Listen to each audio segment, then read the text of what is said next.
Friend, welcome back to my YouTube channel Sharda brain boosters. Sharda brain boosters में आप सभी का हार्दिक स्वागत है। आज एक इन्फॉर्मेशन है आप लोगों के लिए कि शारदा ब्रेन बूस्टर्स टीम की तरफ से एक खूबसूरत सा मॉक टेस्ट डिज़ाइन किया गया है आप लोगों के लिए। आप लोग पूरे मनोयोग, ऊर्जा, लगन से पढ़िए और अपनी सफलता का मार्ग प्रशस्त करिए। वो आपको टेस्ट सीरीज मिलने वाली है 120 में, बहुत ही ईजी वे में आपको मिलेगी। 30 ऑफर्स तक आप लोग फटाफट से ज्वाइन करें, फ़ायदा उठाएं। चलिए आज की क्लास है क्या टॉपिक नंबर 4। टॉपिक नंबर 4 में पार्ट आपका हो चुका है और दूसरा पार्ट हम लोग क्या करने वाले हैं, देखने वाले हैं। चलिए, भारत में जनसंख्या का वितरण। वर्ष 2011 की जनगणना के अनुसार भारत की कुल जनसंख्या 121 करोड़ है। तो आप लोग फटाफट से इसको लर्न कर लीजिएगा कि 121 करोड़ है, जो विश्व की कुल जनसंख्या का कितना है, 17.2% है। एग्जाम में पूछ सकता है कि भारत की जनसंख्या विश्व की कुल जनसंख्या कितना प्रतिशत कवर करती है, तो आप बताएं कितना, 17.2। जबकि भारत विश्व के क्षेत्रफल का कितना कवर करता है, 2.4। ये क्षेत्रफल की बात है, ये जनसंख्या की बात है। अगर उत्तर प्रदेश की बात कर लें कि उत्तर प्रदेश भारत की कुल जनसंख्या का कितना कवर करता है, तो आप बताएंगे कितना, 16% कवर करता है। इसको भी नोट डाउन करिएगा, लर्न करिएगा और इसको भी करिएगा। देखिए, भारत बड़ा है तो भारत में 17.2 है और उत्तर प्रदेश भारत से छोटा है तो यहाँ 16 है। आप ट्रिक के माध्यम से भी याद कर सकते हैं। चलिए, भारत ने आबादी के मामले में चीन को भी पीछे छोड़ दिया है। संयुक्त राष्ट्र के आंकड़ों के मुताबिक भारत अब क्या है, दुनिया का सबसे अधिक आबादी वाला बन गया है। भारत की आबादी ने 142.86 करोड़ आबादी पहुंच गई है, जबकि चीन की 142.57 करोड़ है। भारत की आबादी अब 29 लाख ज़्यादा हो गई। ये पहली बार है कि भारत की जनसंख्या 1950 के बाद चीन से आगे निकल गई है। संयुक्त राष्ट्र नेशन ने 2022 में यह अनुमान लगाया था कि अगले साल तक भारत सबसे ज़्यादा आबादी के मामले में चीन को पीछे छोड़ देगा। चलिए, अब क्वेश्चन आपको क्या करना है, फैक्ट को रखना है। जनगणना 1911 से 1921 के बीच समृद्धि नकारात्मक था। ठीक है, पूछ सकता है कि कौन सा ऐसा ईयर है जो समृद्धि नकारात्मक थी, तो आप बताएंगे 1911 से 1921 का दशक जो है ये समृद्धि नकारात्मक वाला रहा है। इसका कारण क्या था, अगर कभी आपको कथन एंड स्टेटमेंट में रिपीटर पहले से घुमा सकते हो तो आप बताएंगे 1919 के बीच में भारत द्वारा इन्फ्लुएंजा महामारी का भीषण तांडव भारत को झेलना पड़ा था और इस बीमारी के कारण, इस महामारी के कारण भारत की 5% जनसंख्या, जो कि 1.5 करोड़ लोग 5% जनसंख्या में आते हैं, ये काल की भीड़ चढ़ गए थे। जैसा आज के टाइम में कोरोना में हुआ था कि आए दिन लाशें जलाने की जगह नहीं मिली थी, तो सेम कंडीशन उस टाइम भी हुई थी। अब देखेंगे भारत की जनगणना का इतिहास।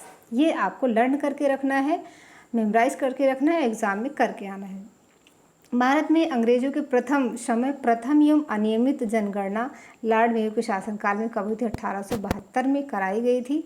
भारत में प्रथम नियमित जनगणना वर्ष 1881 में भारत में नियमित जनगणना वर्ष 1881 ईस्वी में लॉर्ड रिपन के कार्यकाल में हुई थी। जबकि स्वतंत्र भारत की पहली जनगणना कब हुई थी, 1951 में हुई थी। आपका भारत कब स्वतंत्र हुआ था, 1947 में हुआ था। ठीक, अब हम बात करेंगे, सबसे पहले यहाँ 2 क्वेश्चन बनता है। सबसे पहले जनगणना की बात करेगा तो आप क्या बताएंगे, 1872। क्या बताएंगे, 1872। यहाँ लॉर्ड मेयो। अब याद कैसे करेंगे, रिपन और मेयो में लोग कंफ्यूज हो जाते हैं, तो मैं बताऊंगी मेयो को कैसे आते हैं। देखो, मेयो से मेयो क्या टोन क्या निकलती है, माँ सबसे पहले आती है, तो मेयो से मेयो को रिकॉल करिए और 1872 लगाइए। ठीक, उसके बाद आते हैं रिपन। मेयो के बाद जब बच्चा आता है तो क्या करता है, रिपन रोता है। रिपन रोना, यहाँ से कोरिलेट करिए। फिर आप क्या करेंगे, 1881 लगाएंगे। 1872 से 1881, 9 साल बाद 10वें साल में आपकी क्या होती है, ये आपकी नियमित जनगणना होती है। जबकि स्वतंत्र भारत की पहली जनगणना 1951 में हुई थी। क्या हुई थी, 1951 में हुई थी। स्वतंत्र भारत की पूछेगा तो 1951 आपको लगाना है, और भारत की पहली जनगणना पूछेगा तो 1872। भारत में प्रथम नियमित जनगणना पूछे तो आपसे क्या, 1881। देखिए, मैं एक बार लिखती हूँ, 1872। ठीक, 1881 और कितना, 1950। इसमें आपको क्या रखना है, पहली जनगणना हुई थी लॉर्ड मेयो के काल में 1872 में। नियमित जनगणना लॉर्ड रिपन के काल में 1881 में, ठीक। और स्वतंत्र भारत की पहली जनगणना 1950 में, क्योंकि 1947 में आपका क्या हुआ था, भारत देश आज़ाद हुआ था, स्वतंत्र हुआ था। और ध्यान रखिएगा 1850 नहीं लगाइएगा, ऐसी त्रुटियां मानवीय त्रुटियां हो जाती हैं। चलिए, जनगणना केंद्र सरकार के गृह मंत्रालय के अधीन महारजिस्टर एवं जनगणना आयोग के कार्यालय द्वारा प्रत्येक 10 वर्ष पर कराई जाती है। सबसे पहला UPSSC हो और चाहे लोक सेवा आयोग हो, वो आपका क्वेश्चन अब घुमा के पूछता है। अब पूछेगा केंद्र सरकार के कौन से मंत्रालय के अधीन आपकी जनगणना कराई जाती है, तो आप फटाफट से बताएंगे गृह मंत्रालय के अधीन। महारजिस्टर एवं जनगणना आयोग के कार्यकाल द्वारा प्रत्येक 10 वर्ष पर कराई जाती है। कब कराई जाती है? 10 वर्ष पे, लेकिन अगर किसके अधीन है तो गृह मंत्रालय के अधीन है। जनगणना का कार्य जनगणना अधिनियम 1948 के प्रावधानों के तहत किया जाता है। किस अधिनियम के प्रावधानों के तहत? तो आप बताएंगे 1948 के प्रावधानों के तहत किया जाता है।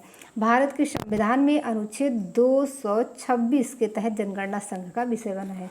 संघ का मतलब संघ सूची का विषय बना है। पूछ सकता है कि जनगणना जो है किस सूची का विषय है, तो आप बताएंगे संघ सूची का विषय है। चलिए, भारत की जनसंख्या नीति। भारत विश्व का पहला ऐसा देश है जिसने सबसे पहले 1952 में परिवार नियोजन कार्यक्रम को अपनाया था। ये क्वेश्चन पूछेगा कि भारत में परिवार नियोजन कार्यक्रम कब आया, तो आप बताएंगे 1952। वर्ष 1953 में एक परिवार नियोजन बोर्ड स्थापित किया गया। तो अगर पूछे कि एक परिवार नियोजन बोर्ड कब स्थापित किया गया, तो 1953 में। वर्ष 1956 में केंद्रीय परिवार नियोजन बोर्ड स्थापित किया गया था। क्या? वर्ष 1956 में केंद्रीय परिवार नियोजन बोर्ड। एक परिवार नियोजन बोर्ड 1953, 1956 में केंद्रीय 1956 में केंद्रीय परिवार नियोजन और 1952 में परिवार नियोजन। चलिए, आपको यहाँ से 3 याद करने हैं। 1952 इसमें क्या था? परिवार नियोजन था। 1953 इसमें क्या था? परिवार नियोजन बोर्ड था। 1956 इसमें क्या था? इसमें था आपका केंद्रीय परिवार नियोजन बोर्ड। चलिए, देश में पहली बार जनसंख्या नीति की घोषणा वर्ष 1976 में हुई थी। अगर पूछे कि पहली बार जनसंख्या नीति की घोषणा कब हुई थी, तो आप लोग फटाफट से क्या बताएंगे? 1976, ठीक। चलिए, वर्ष 1976 की जनसंख्या नीति में सरकार ने विवाह की आयु लड़का एवं लड़की क्रमशः क्या की थी? तो लड़का की आयु क्या? 21 वर्ष और लड़की की 18 वर्ष, जो वर्ष 1978 में लागू हुई। 1976 में जो जनसंख्या नीति आई थी उसमें लड़के की आयु 21 और लड़की की 18 की थी। लेकिन जब ये ये जनसंख्या नीति आपकी 1978 में लागू होती है। आपसे कभी पूछ सकता है कि 1976 की जनसंख्या नीति कब लागू हुई, तो आप बताएंगे 1978। 77 बिल्कुल नहीं लगाइएगा। 1976-77 के दौरान 43 लाख नसबंदियों के लक्ष्य विरुद्ध 82 लाख नसबंदियाँ की गई। देखिए, ये 1976-77 का टाइम था। 43 लाख नसबंदियों का एक लक्ष्य रखा गया था और 82 लाख नसबंदियाँ की गई थी, इसीलिए जनता इसके खिलाफ थी। देखिए, इस दौरान शायद इंदिरा गांधी का समय था और 43 लाख नसबंदियों का लक्ष्य रखा गया विरुद्ध उसके अपोजिट में 82 लाख नसबंदियाँ की गई। आज का उद्देश्य 2000-4000 किया जाता है तो उसमें 100 नहीं पार करते हैं, और तब का टाइम क्या था कि 43 लाख नसबंदियों के लक्ष्य में 82 लाख नसबंदियाँ की गई। और उस दौरान क्या हुआ था? पकड़ के नसबंदियाँ की गई थी, और कई माताएं ऐसी थी, कई ऐसे बच्चे थे जो बिना माँ के हुए थे, उनकी नसबंदी ऐसे की गई थी कि बिल्कुल नवजात शिशु की माएँ जा चुकी थी। ये टाइम ऐसा था जिसके खिलाफ जनता इसके खिलाफ हुई थी। देखिए, अगर अभी तक आपने टेलीग्राम चैनल को नहीं ज्वाइन किया तो ग्रुप के उसके डिस्क्रिप्शन बॉक्स में लिंक है, आप लोग फटाफट से टेलीग्राम चैनल से जुड़ जाइए। राष्ट्रीय जनसंख्या नीति 2000 के लक्ष्य, ठीक। भारत की देखिए, ये 200 नहीं है, ये 2000 है। मानवीय त्रुटियाँ यहाँ हो गई हैं, टाइपिंग एरर है ये। भारत की नई जनसंख्या नीति घोषणा 15 फरवरी 2000 को की गई थी।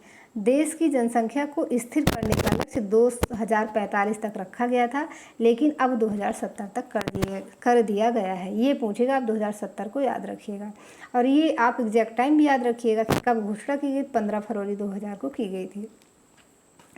कुल प्रजनन दर जो 2002 में 6 थी, कितनी थी? 2.6 थी, को वर्ष 2010 तक 2.1 पर करना था। शिशु मृत्यु दर को प्रति 1000 पर 30 से नीचे के स्तर पर लाना था। ये जो 30 मृत्यु दर होती थी, 1000 पे 30, तो इसको और नीचे लाना था। 80% प्रसव अस्पतालों, नर्सिंग होमों आदमी और 100% प्रशिक्षित लोगों से प्रसव करवाना था।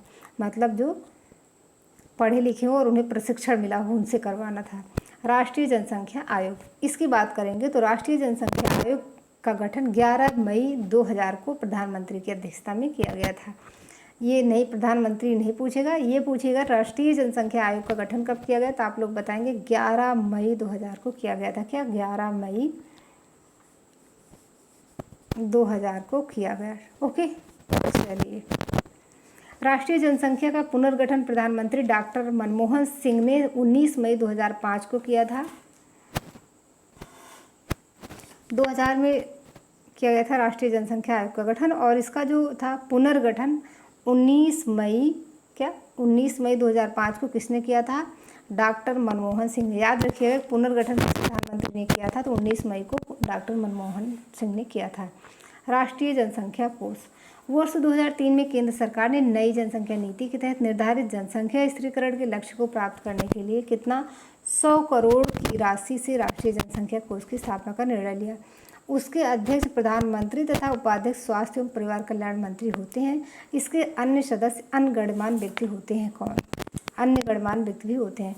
1987 से प्रत्येक वर्ष 11 जुलाई को क्या मनाया जाता है? जनसंख्या दिवस मनाया जाता है। तो पूछ सकता है कि जनसंख्या दिवस कब से 11 जुलाई को मनाया जाने लगा, तो आप लोग बताएंगे 11 जुलाई को।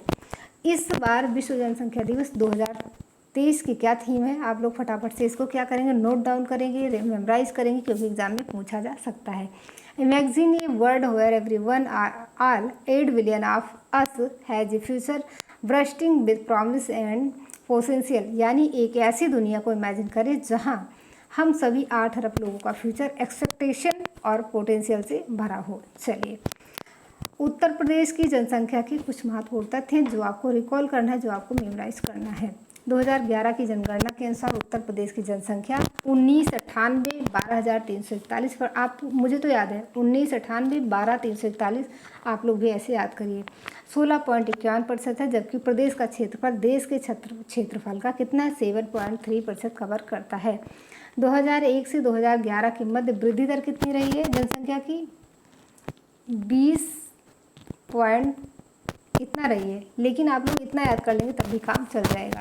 आपको ये जरूर याद करना है, 16.51 भी याद करना है, 7 पॉइंट इतना, देखिए 2.4 भारत विश्व का कवर करता है और उत्तर प्रदेश भारत का कवर करता है कितना? 7.3। चलिए नेक्स्ट, राज्य में सर्वाधिक आबादी वाला राज्य कौन सा है? तो आपका क्या है? प्रयागराज है। पहले इलाहाबाद था, इलाहाबाद इसी का नाम था, नाम केवल चेंज हुआ है। जबकि सबसे कम आबादी वाला राज्य कौन सा है? महोबा है। राज्य की कुल जनसंख्या में कितने प्रतिशत पुरुष है? तो 52.29% पुरुष हैं जनसंख्या, जबकि 47.71% महिलाएं हैं। 2011 की जनसंख्या में सर्वाधिक दशकीय वृद्धि दर वाला जिला कौन सा रहा है? गौतम बुद्ध नगर रहा है, तथा सबसे कम दशकीय वृद्धि दर वाला जिला कानपुर नगर था। प्रदेश की साक्षरता दर कितनी थी? 67.72%, जिसमें साक्षरता 77.35 और स्त्री साक्षरता 57.2% थी। सर्वाधिक साक्षरता गौतम बुद्ध नगर तथा सबसे कम साक्षरता श्रावस्ती की थी। सर्वाधिक पुरुष साक्षरता वाला जिला गौतम बुद्ध नगर, जबकि सर्वाधिक महिला साक्षरता कानपुर नगर की थी। न्यूनतम महिला व पुरुष साक्षरता वाला जिला कौन सा है? कौन सा आप बताएंगे? श्रावस्ती है, श्रावस्ती है। 2011 के अनुसार राज्य का लिंगानुपात क्या था? ये मोस्ट इम्पॉर्टेंट है, ये आपसे पूछा जाए क्योंकि आपको वर्क भी यहाँ करना है। 2011 के अनुसार राज्य का लिंगानुपात 912, जबकि राष्ट्रीय लिंगानुपात 943। 943 और 912 में डिफरेंस कितना है? आप लोग याद ध्यान से देखिए, 912, ठीक। 31 का कितने का है? 31 का डिफरेंस है। 912 था, जबकि राष्ट्रीय लिंगानुपात 943 था। प्रदेश में सर्वाधिक लिंगानुपात वाला जिला कौन सा है? जौनपुर है। लिंगानुपात वाला जिला जौनपुर है। सबसे कम लिंगानुपात वाला जिला गौतम बुद्ध नगर, कितना? 851 था, ठीक। अगर अभी तक आपने टेलीग्राम चैनल को नहीं ज्वाइन किया तो डिस्क्रिप्शन बॉक्स में आपको लिंक मिलेगा, आप ज्वाइन कर लीजिए। एक बार फिर से बोलेंगे बहुत खूबसूरत तरीके से, टेस्ट सीरीज़ को डिज़ाइन किया गया है। आप लोग जुड़ना ना भूलिए। बस आज के लिए इतना ही। आपको फिर मिलेंगे नेक्स्ट क्लास में। तब तक के लिए धन्यवाद। Bye bye. Take care. Love you to all. आपका दिन शुभ हो, आपका भविष्य उज्ज्वल हो।